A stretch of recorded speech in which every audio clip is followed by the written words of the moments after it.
Ticket देता। अब बताइए आप, जब ओवैसी ये कहता है तो बड़े परेशान हो जाते हैं। अरे तुम क्या कह रहे हो, ये कैसे होगा?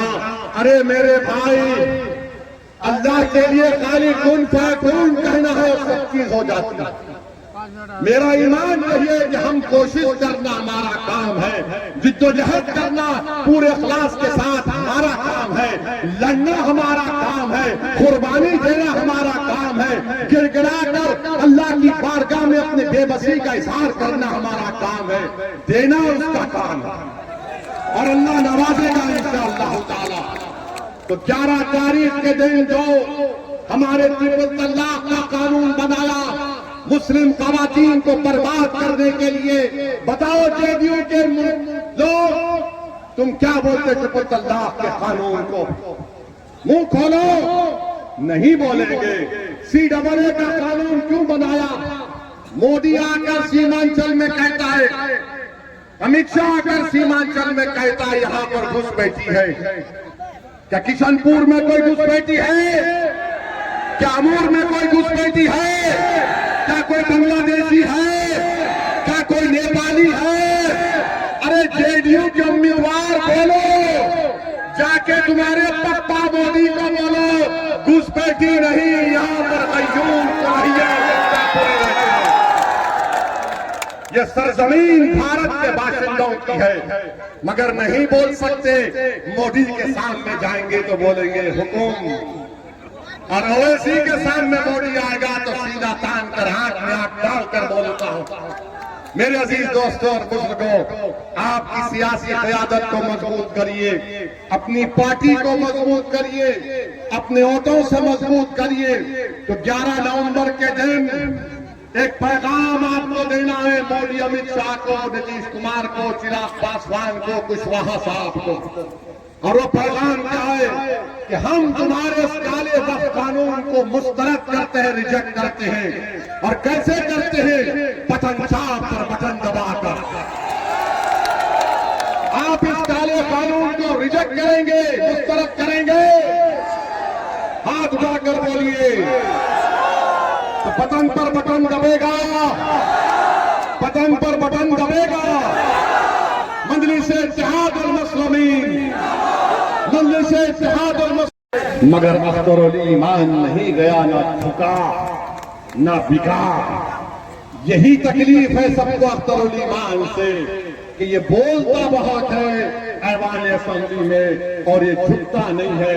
अख्तरुल ईमान के ताल्लुक से मैं ये नहीं कह रहा हूं कि फरिश्ता सिफा देना मैं हूं।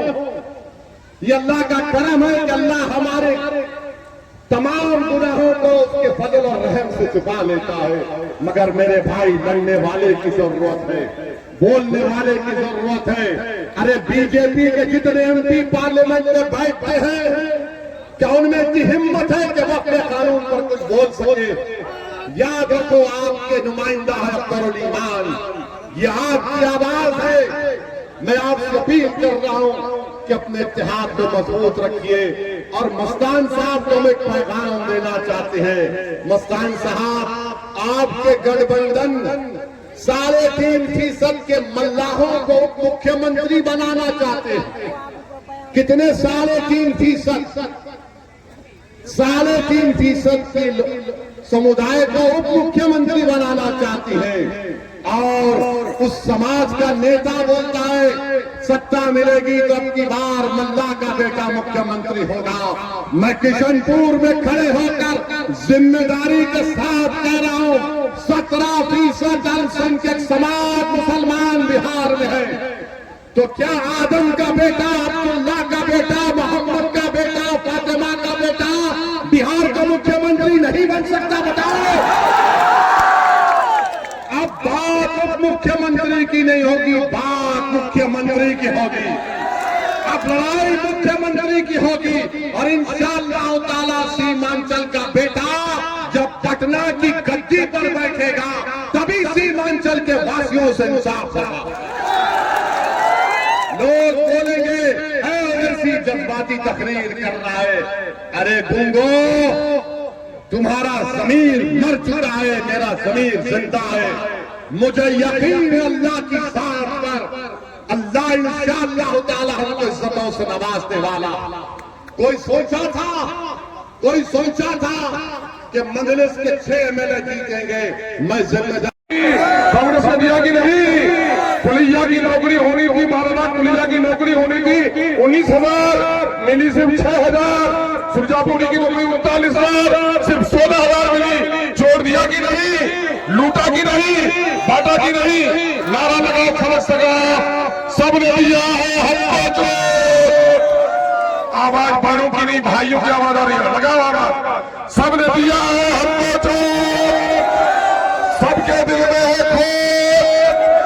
अब लड़ेंगे इन बेईमानों को वोट, अब लड़ेंगे इन बेईमानों को वोट।